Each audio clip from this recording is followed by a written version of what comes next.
we keep having people attacking us, I guess. Oh, that's good. It shows they're paying attention. McKeegan and stuff like that. What they really need to do is getting an education before they open their mouths up, because they're tripping over their own feet all the time. Googling a bit of information and putting it up as fact is just nonsense, right? They think it's okay. They think they've done the right thing. Well, of course they do. Don't know any better, do they?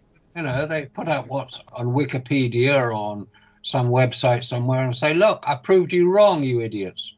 No, you haven't. You've just demonstrated your own incompetence. Yeah, I wonder what they're going to do with all the scrap metal they've got at NASA. They're tearing these gigantic platforms apart. Oh, I'm sure they'll find a use for it. You know. Well, I'm just looking at NASA reusing their equipment.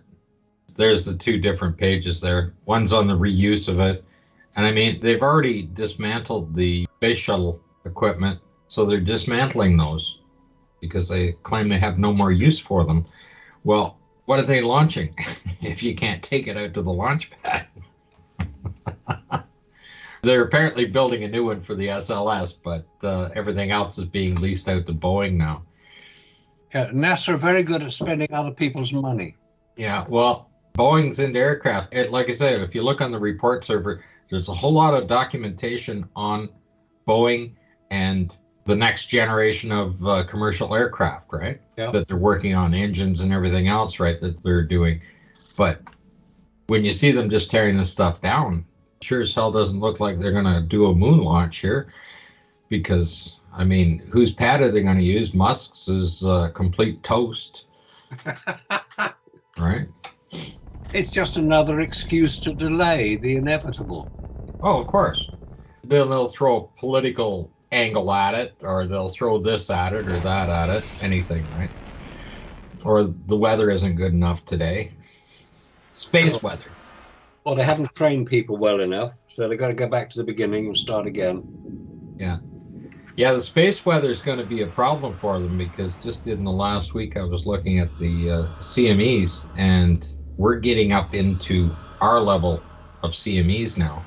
They're listed like 1 to 5, like tornadoes, like, right? And it's not only that, it's whether it's directed at the Earth. Last week we had a couple of them that were hitting 2.1 and pointed straight at the Earth. So we've had spectacular northern lights and everything else because of them. We're coming up to a peak in 2025, so I don't see where they're going to have a lot of space to be doing a lot of launches, manned or unmanned. They should have worried about that during Apollo. 1969 was the height of that cycle of solar activity. Yeah, 69 to 72 was right in there, wasn't it? Yeah, it didn't seem to worry them at all. Because they didn't go anywhere. That's why it didn't worry them. They knew they weren't going anywhere. But they told us we were. So we all believed what they said. Start looking at the facts and get the details, and you realize they couldn't possibly have done it. When the U.S. puts out statistics on who believes that they landed on the moon or not, I think they're using maybe 20 or 30-year-old statistics. What is there currently today? The current figure is about 50%. That's in the UK. We're real supporters of the space program. Yeah, I saw 57% for the UK that don't believe that anybody landed. And I don't think Canada is any different in that aspect. And the rest of the world simply don't believe it happened. Only the US. Well, they have to, because it's part of the national psyche that they landed humans on the moon and beat Russia to doing it. That's the story that they all want to believe, which is fine if it was true. It's not true. Did you see this story about the retired head of the Russian space program? Yeah, I did. I've watched it on several different channels. Yeah, there's several different reports of it. Basically, it's the same as being head of NASA in terms of influence. And he just asked a reasonable question. He said, can anybody give me information about Americans landing on the moon? Oh, yes, they said, we've got a book about it. That was Dave Scott's book, written with Alexei Leonov. And he said they went to the moon, so they must have done, if he said so. Astronauts don't lie, do they? Believe that, you believe anything. So he's still looking for it, and he can't find it. He can't find any evidence that America landed humans on the lunar surface when they said they did. Well, if anybody was going to have any information, considering the fact that Russia and the US have shared a lot of technology, especially with the ISS and everything else, you think that they would have enough information from the US to show that, yes, we did land on the moon. You would think so, wouldn't you? They would have the data. They would be sharing that information and the technology, the spacesuits, everything else, right? Yeah, of course they would. They'd be proud of it. They'd say, look, this is what we've done. This is how we did it. This is where we landed. You can see the pictures. But when the head guy from Russia says, well, we don't have any data from them. Yeah. Like if they can't get it when they're sharing information back and forth and US is using Russian rockets for all these years, right? That kind of stuff. There's got to be something up. They should actually have that information there. Same with the other projects, the Google X prizes, right, that were put on. If that information was there, and that's every major country in the world involved in the space program were involved in that, somebody could have picked the phone up and said, well, let's make this happen. If any country would have had the capability of making that happen, that would have shown up in that contest. Yeah, of course they would. When I was looking at the other people going through, it's funny that Dave McKeegan's site, when you do Moon Hoax, his is the first one on the list that's coming up. Yeah, and ours isn't. You know, when I take the remote control and you say, Apollo detectives, all of a sudden up comes McKeegan. But you cannot find us in there. So I kept on resetting it, shutting it off, off, on, off. Finally, after 3-4 times, you know, Apollo detective shows up. Nobody will get it on the first search. And not even the second. You won't get it on the second either. And then you see people going, oh, my subscribe button is grayed out. I can't subscribe to you. That's right, yeah. They can't turn on the notices. You're not getting my notices turned on, of course, and it doesn't come up. Might come up a week later. I mean, they're really trying to suppress the stuff. But people will find it. You know that famous phrase, build it and they will come. That's what's happening. Because people are interested. They're seeing all the failures going on. They see NASA really not doing particularly well at the moment. They see SpaceX having a bit of a problem. And they say, well, let's find out what's going on. What do other people think about this? And they'll eventually find Apollo detectives. They will get there. I mean, look at where all of your videos went to, Marcus, that were out there, that were 750,000 or more on the views. And then all of a sudden they just wiped right off. You can't find them anywhere. Yeah, that was done in July 2019. That's when it happened. Yeah, just before the 50th anniversary. That's right. How convenient. They put a huge suppression on everybody. That's why you see they put videos up and the comments are turned off because they don't want the negative. I was looking at one and I forget, he had over 1 million subscribers on the channel, and within a couple of days there was like 3,500 views on it. There's only 23 comments, all of them very positive. Obviously, all of the other negative ones were removed. Because if you have 3,500 views, you're going to at least have 100 comments. Yep. So he only had 23 out of all those people that agreed with him. The rest would be going, you're an idiot, you're this, you're that, right? It's basically outright censorship. That's what it's going to. Latest edition of space flight. They stopped talking about Artemis. They're now talking about space elevators. That's never going to happen. We have the technology. And Starliner is supposed to launch in July, according to spaceflight. Really? Just hook an extra couple of Tesla's batteries up to it and away they go, eh? Absolutely, yeah. And has the Tesla arrived at Mars yet? You know, the one that Elon Musk launched? Well, I thought it was going by Mars to the sun. That's why the cameras went off. They say they're going to do it, and if they say they're going to do it, it must be true, because they said it. That's how it's always worked. Yeah, that's basically how Apollo worked. They're still producing films about Apollo now. Robert and I were discussing the physical properties of a cartoon. And when they have certain properties, like when a character takes off, right, his eyes might hang back or his tongue. When he stops, his teeth fall, they go out in the air, everything springs out, right? Those are physical properties of a cartoon, right? You run off a cliff and you keep running until you look down. You don't fall until then. And of course, you always have an umbrella or something with you, or a sign that goes, oop. Those are all properties of a cartoon. And when you put an Acme sticker on it, Acme Corporation, the Wile E. Coyote's using, right? This thing always comes back and bites him in the ass. It never works out right. You take that Acme sticker and just replace it with NASA.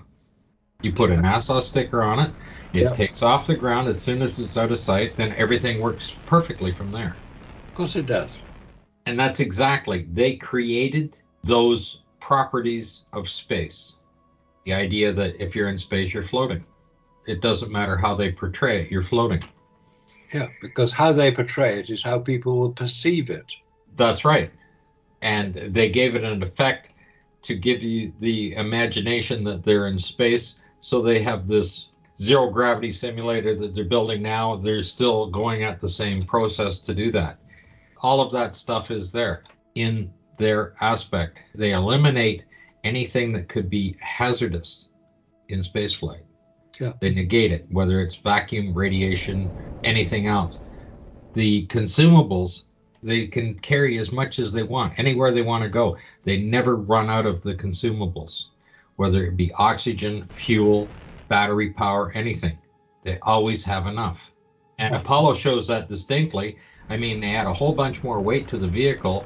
It only had 30 seconds of fuel left on the first time. And then the next time, they got a whole lot more because they're going to stay 3 more days, throw a rover on and everything else. You've got at least a couple of metric tons more, just because of the rover and the battery power they need. Never mind the oxygen and all the other stuff. Don't ask embarrassing questions. You're not supposed to ask questions like that because NASA have worked it all out, so they must have got it right. Start asking questions and look at the mathematics of it and the amount of fuel needed for the extra weight. Where did they put it? No, you're not supposed to ask questions like that. Now they're going on with the fact that, if they're going to travel and they're going to use the moon as a kickoff station, right? It's going to be refueling, it's going to be whatever. Well, of course, all of a sudden, the moon now needs dihydrogen monoxide. And they're discovering dihydrogen monoxide on the moon all the time, more and more and more. And dihydrogen monoxide is nothing more than water. If you look up dihydrogen monoxide, Google it, and it just says, well, it's water, right? Yeah. But you'd think they'd at least use the technical term. That would only embarrass people who didn't know what they were talking about. And we know that it's not going to be there, considering that the surface of the moon is above the boiling point of water. And even if it wasn't, the vacuum's going to take it away anyway. Yeah. Right? And then they say, it's frozen in the caps. Well, yeah, it's going to off-gas slower when it's in ice form because of the vacuum. It's still going to disappear. It's going to dissipate anyway. They keep including that. And of course, there's no way we can go and stand there and say, yes, it's there. No, it's not there. But physics tell us that it can't be there. So now they're teaching back to the schools. They're teaching people at MIT, there's water on the moon. Well, it must have a different property than when you put it in a vacuum chamber here. Oh, it has very different property. It's obviously, because it's in space, it's completely different than whatever we do here. That's the same as that Sandusky. All those tests that show all of that equipment, all of the material testing they did there, of the materials breaking down. As soon as you go to space, they don't. Yeah, but don't forget, they're referring to it as hydrogen monoxide, and that's a very different chemical formula, according to them, than water. They don't refer to it as that. NASA has never referred to it as that. I just happened to trip across it the other day. Definition of water, and it said dihydrogen monoxide. And I went, that's a technical thing. NASA never uses that. Like they call regolith, which is just dirt. The Earth has regolith as well. Here is a question which us space enthusiasts should be able to answer immediately. Can you name the 4 astronauts assigned to the Artemis 2 project? One's a Canadian. Now, isn't one a woman as well? Yes, one's a woman. And there's a black guy as well. There they are. Look, nice picture.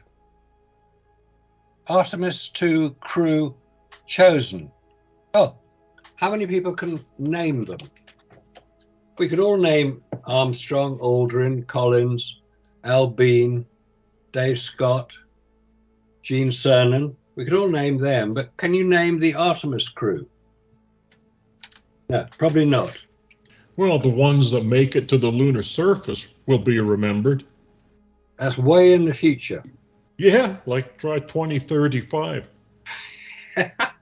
I know. It's a bit sad, really. I mean, how long did Apollo take from standing start to landing? 10 years? Yeah, 10 years tops. For the time Kennedy made the announcement in 1961 to the time they landed in 1969, about 8 years. I think all of the names are hilarious. Why is that? First person of color is Victor Glover, and I keep thinking of OJ and the glove. Oh, Danny Glover. I'm sure he's a very good astronaut and he's trained very well. Yeah, and the first woman, they had to coach her to get on. So her name is Christina Koch. Reed Wiseman is the mission commander. He's the Wiseman, so he's the commander. And of course, the Canadian guy is Jeremy Hansen, so he's the handsome guy on the crew. You're being very cynical there, Scott. Well, I thought all of them just struck a chord with it as being quite comical. Interesting connections. Like I said, it also has a flight path here that doesn't show them going over the pole. It just shows them going out through the belts as well for Artemis 2. They can't go to the pole. I just got an image of the flight path here. Yeah, they go from Florida over to Africa. It's straight round. It's not going straight up. Oh, yeah, but they can turn north anytime they want. They just turn the wheel a little bit. You jest, sir. It's like driving a Chevrolet. You don't have steering wheels on a spacecraft. You don't have brakes. These ones do when they just turn north and go over the pole and then turn again to go back towards the moon. There's the flight path right out through the middle section of the Van Allen belts to and back. Yep, of course it is. It's the only way you can get there, assuming you can. That is always the biggest question for me. Yeah, they haven't done it yet, so how are they going to start doing it now? Unmanned craft can be protected. But humans, us delicate little creatures here, we've got to have an awful lot of protection to make sure that we get through the Van Allen belts and out into space beyond. Unmanned can be very much lighter because they don't have to have all the consumables to keep people alive. That's true, yeah. So you can accelerate them and whatever, and they can be autonomous now and have their own guidance systems to get them there. Yep. Even if we lose communication with them, which the Van Allen belts are, I still say, are a huge thing about communicating. Ever since I read that article from MIT on them trying to incorporate the communications into a laser and all of the other testing from the Terrasat ones that was never launched. And that's only at 500, 800 miles they were trying to communicate because there's already enough interference with the ionosphere just between satellites. And then you realize that all of a sudden they discovered 10,000 kilometers of plasma, and we know what plasma does to communications. And nobody can answer that. I have looked and looked and looked for any documentation to discuss that further from NASA or any other universities, and it's not there. There's a lot of stuff that's not there. And if that is the case, then you can't have even an unmanned orbiter around the moon sending back photographs. It has to be able to fly back to send that information. It has to go there and come back with that information. And of course, when you start looking at the entire race for power in the 1960s, because it had nothing to do with the moon, it was a race for power and military might. Yeah, control the high ground. When I don't see any documentation on communications, it's because they weren't interested in that. They were only designed, like, those rockets were military purpose rockets, and the only guidance system they needed were within the Earth's atmosphere. That's all they were interested in doing with those rockets. And that's all they still are doing with those rockets. It's a sad case that we believe so much of what we're told because we have no means of criticizing it. We don't have the information. But now we're getting the information because other people and other nations are doing it or trying to do it based on what NASA have allegedly achieved. And they're finding the great holes in the story. Well, the thing is, they are proving that we are right every day. Oh, yeah, they are. Because they can't do it. And it doesn't matter what nation, nobody has been successful at doing anything with good, valid documentation, right? And every day they don't do it proves that we were right and have been right.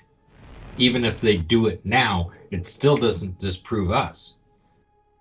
If they suddenly accomplish it now, we're talking about 50 years ago when it didn't happen and it's not happening now.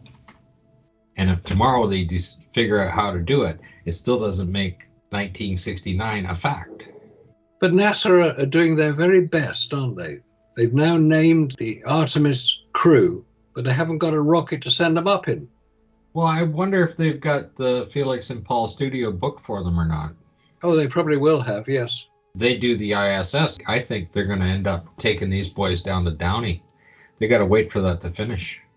Have NASA reported repairing their launch tower yet? You know, when they launched Artemis 1, it virtually destroyed the launch tower.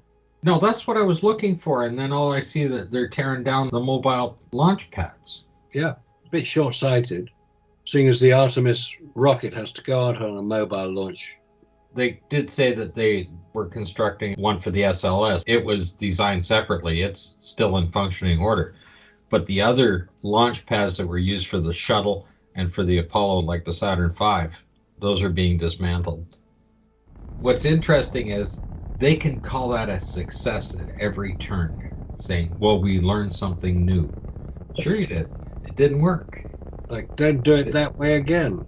It doesn't give even an indication of what the problem is to be solved at that point, because they can't go back and see any of it. It's gone.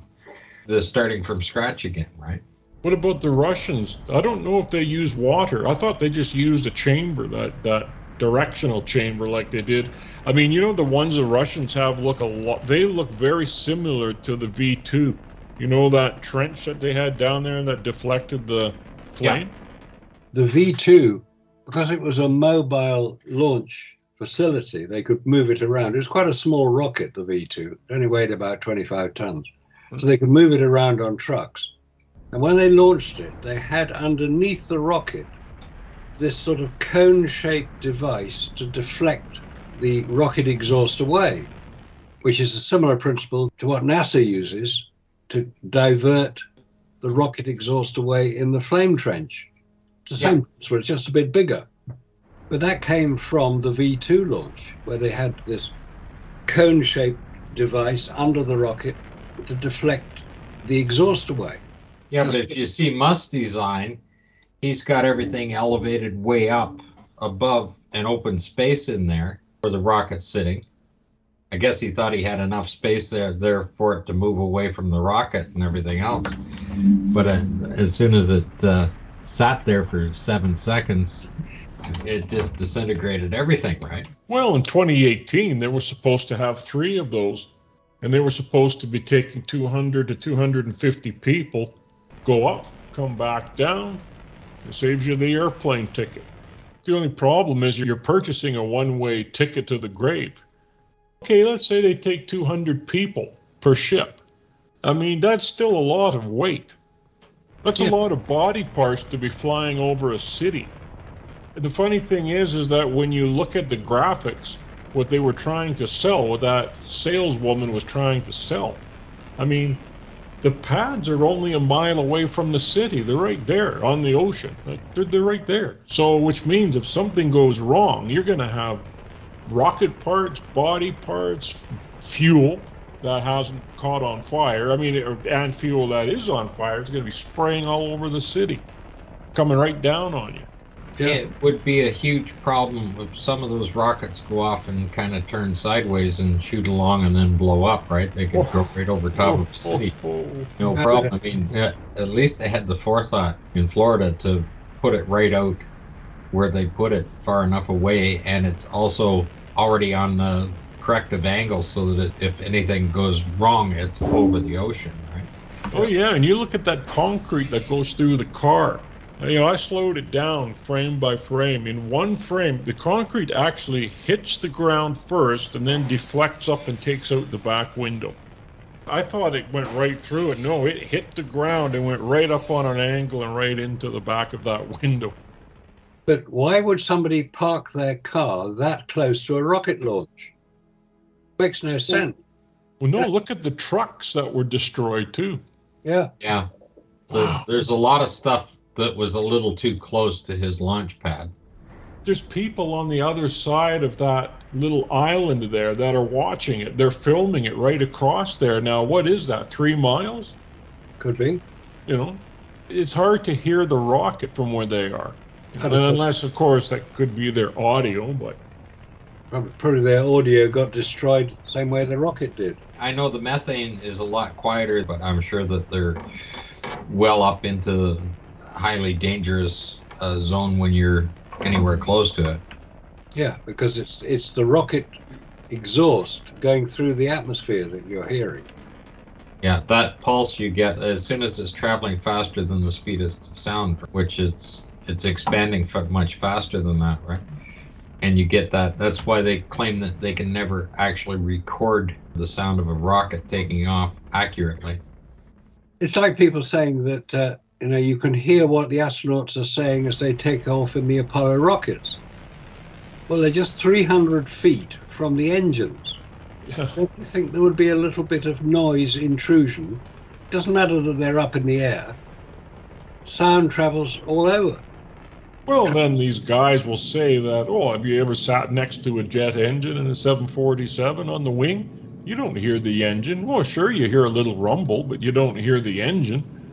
And this is the same thing that they're saying. But yeah, this is not a rocket engine. This is a turbofan. This is a JT9D turbofan engine, not a rocket that's got 5 million pounds of thrust coming out of it.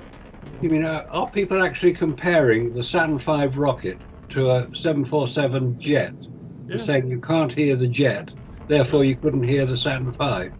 Yeah. Where are these guys coming from? What education have they had? When you're on the ground, you can sure hear them when you're in the plane. Yeah, of course you can. It was Cornelius Crew that came up with that one. Oh, he's desperate. Yeah. Just shows how much attention he's paying to the videos you're posting, Robert. That he has to come up with a criticism of everything to desperately try to ensure that NASA's story is maintained. It's a bit sad, really. That's the only thing they can come up with. After my little discussion with Peter Bassett, I knew he was a member of a local astronomy group in Kent, where he lives. And I suggested that I come and do a presentation there, and he could then tear me apart in public. And he refused. He refused to do that. It would have been very easy for him to show me up if he thought I was wrong. But then I would have been asking questions as well.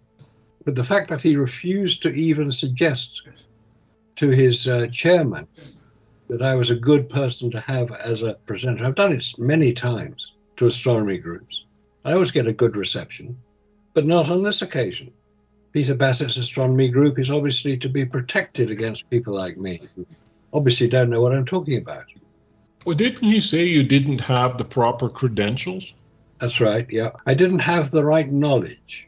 The knowledge I'm supposed to have is that I will repeat NASA's PR projections that they landed humans on the moon. And if I then say that they didn't land humans on the moon, and this is why, and there are various reasons why they couldn't and didn't, I'm obviously not talking from the same hymn sheet. It's not singing from the same hymn sheet, which is a bit sad, really. Anyway, so thanks, Peter. You've exposed the problems that NASA are facing.